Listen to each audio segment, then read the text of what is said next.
It's been a while. Hello YouTube, and welcome to Beards and Bangers.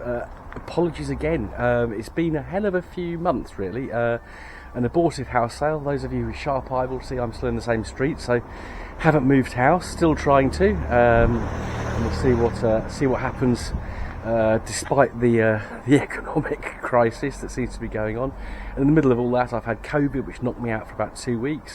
Still haven't got my sense of taste and smell back, which is really frustrating when you like food and wine. But never mind, I still have got a good eye for a car, so not a huge amount of change since I last saw you. Let's have a little look at the ZT190. So the first thing I want to talk about is alloy wheels. So I've got these straights here. Interested to see what you guys think in the comments about MG Rover wheels in general, actually. The hairpins look nice on these. These are straights, these 11-spoke straights. They do need a refurb. Just wondering what you think. Is it worth doing? Is it worth looking for something else? I think these do look nice, particularly with the low-profile tyres. As you remember, this car's got some pretty hideous aftermarket alloys on, but no one's quite sure what they are. And I think they do need to go. So, is it worth getting these refurbed? I think it was 60 quid a wheel, something like that. The car does need new tyres, so something does have to happen with this one. Of course, I have got on the 260, which is still being worked on, nearly there. I'll come on to the 260 in a minute. That's got a set of black straights on at the moment, and there's also it came with a spare set of straights as well, but in the silver. So yeah, got a couple of spare sets of wheels. Be interested to know what to do. The exhaust, I think I mentioned that it had been done, but just to show you what it looks like. Yeah, it's a custom stainless steel, so the cars had the whole exhaust replaced from the manifolds back. So mild steel front pipe, and then it's got stainless steel from the cap back. This does sound particularly nice, I have to say. We did take this car down to Cornwall at the beginning of August, and it didn't miss a beat. It really got down there really well. Not too bad on the fuel, because it didn't really go above 60. Didn't take motorways because driving an older car, and yeah, I think it probably took about 80 quid to fill it up, and got there and back on just over one tank. So 300 miles, 600 mile round trip on just over a tank. I think it's pretty good for a 2.5 litre V6 that's they're not known for their fuel economy. So still need to get the seat stitched up inside, or it maybe could do the new interior because it needs new headlining. Of course, it's a early 2000s MG Rover. The headlining is going to go. Under the bonnet, put a new expansion tank cap on. We'll see if that fixes things. I haven't taken it out for a week. But yeah, that's just hopefully that seemed to actually seat a lot better when I put it on. The other one was getting quite tough to screw in. I was having to clamp it down really hard, so I just think it had perished. This one's nice and brand spanking new, and some very kind person in the comments said get to. So Rimmer Brothers have had some more cash out of me, and I have got a spare one in the boot. So I think that's for any MG Rover, especially on the K series. It's definitely worth having a spare expansion tank cap.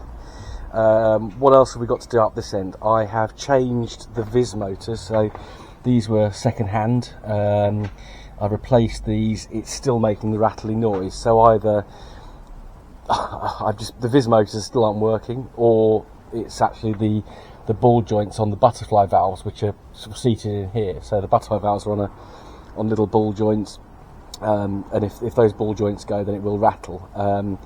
Differing views as to what to do. Some people are saying you can't fix it. Some people say you can. Discount MG Rover Spares, who have been really good with getting parts for other cars.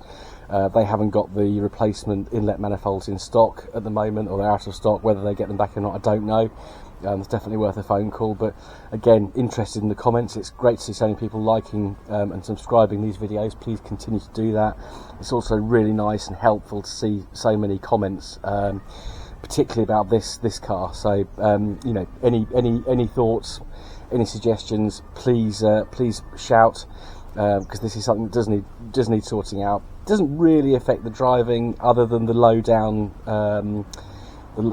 rev range. You're not really pulling. Once you get above 3,500 revs, I think I said before, it does pull, but of course then you're burning more fuel. But I have to say, in Cornwall, on the the dual carriageways, just pottering around at 60, maybe 70 miles an hour now and again, it actually drove like a dream. It was really, really good. What else needs doing? So the air conditioning was regassed, and it's actually blowing out really cold. Although I think the pump on these, you get a real whining noise from the pump. You can hear the pump kind of whining as you kind of go up through the revs, which is quite. I never really heard that on a vehicle before. But again, maybe it's something with these. The first one of these I've driven, so maybe it's just typical. The other thing that needs sorting out is the wash wipe. The washers are quite piddly, to put it mildly, so that needs some sort of investigation. It's working and it's coming out both sides, so could be a blockage in the nozzles. Could be something else. Just need to work through that and get that sorted out. The one thing I did notice with this car is, I don't know if you can see it that well, is the radiator is clearly either been very well looked after or is replacement, because it's absolutely straight. What you sometimes find on these radiators is they'll bulge out, they'll bulge in from the front of the car at the bottom. But this one is absolutely perfect. On the 260, let's talk about the 260 for a minute. Spin you around. So yeah, the 260, it's lambda sensors. So it's a V8, so you've got 4 lambda sensors, 2 pre-cat, 2 post-cat.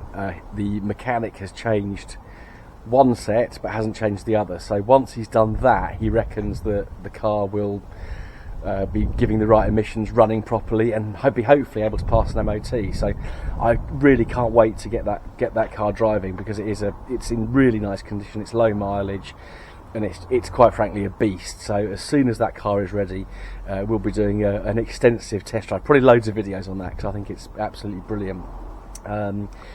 Going back to